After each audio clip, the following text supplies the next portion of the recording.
Gaza మొత్తాన్ని ఖాళీ చేయిస్తాం, పసిపిల్లలను కూడా వదిలేది లేదు అంటూ ఇజ్రాయెల్ పాలకులు చేస్తున్న ప్రకటనలు, తదనుగుణంగా మరింత హెచ్చు స్థాయిలో అమానుషంగా సాగుతున్న దాడులు మానవత్వం ఉన్నవారి మనసులు కలిచివేస్తున్నాయి.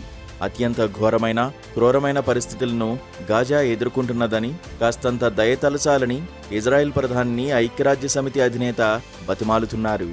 గురు, శుక్రవారాల్లో ఇజ్రాయెల్ దాడుల్లో 140 మంది పాలస్తీనియన్లు చనిపోతే ఆకలి మరో 40 మందిని చంపేసింది. ఆయుధాలతో పాటు ఆకలిని కూడా మారణాయుధంగా ప్రయోగించి ప్రాణాలు తీస్తున్న నెతన్యాహును అమెరికా మాత్రమే ఆపగలదన్నట్టుగా మిగతా ప్రపంచం, మరి ముఖ్యంగా అరబ్ దేశాలు చేతులెత్తేయడం ఆశ్చర్యం, అమానుషం. దాదాపు 100 రోజులైంది గాజాలోకి ఆహారం అడుగుపెట్టి. వేలాది మంది పిల్లలు చావు అంచున ఉన్న ఇజ్రాయెల్ అధినేతకు మనసు కరగలేదు.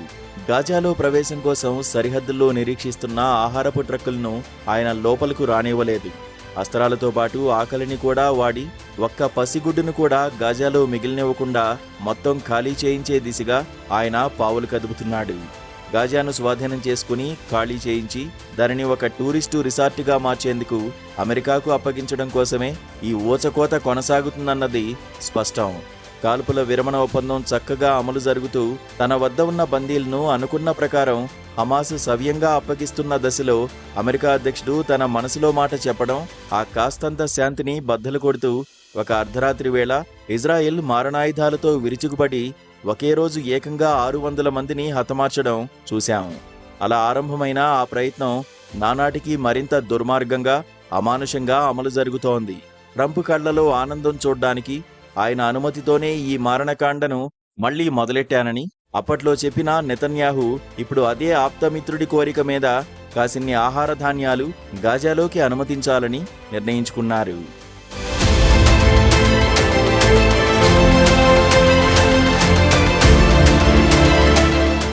ఆకలి చావుల చిత్రాలు చూడ్డానికి ట్రంప్ దొరవారు ఇష్టపడకపోవడంతో కడివేడు అవసరమైన చోటకు ఒక గరిటెడు పంపడానికి నెతన్యాహు సరేనన్నారు.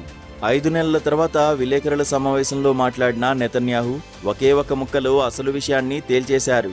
అమెరికా అధ్యక్షుడి ఆలోచన అద్భుతం, అమోఘం అని తెగమెచ్చుకుంటూ ఇది పశ్చిమాసియా తీరుతెన్నులనే మార్చేస్తుందన్నారు. లక్ష్య సాధనలో ఖచ్చితంగా విజయం సాధిస్తామని, ఏడాదిన్నరలోనే అనుకున్నది సాధిస్తానని అంటున్నారు. ఇప్పటికే ఓ 60,000 మంది సామాన్యులను ఊచకోత కోసి సగటున రోజుకో 100 మందిని హతమారుస్తున్న నెతన్యాహు ఈ లక్ష్య సాధన కోసం మరింత దుర్మార్గంగా ప్రవర్తించబోతున్నారని అర్థం. ఇజ్రాయెల్ మీద దాడి చేసిన హమాస్ను దుంపనాశనం చేస్తారంటూ ఆరంభించిన ఈ యుద్ధాన్ని ఆయన ఇంకా అవే మాటలు వాడుతూ మరో అవసరం కోసం కొనసాగిస్తున్నారు.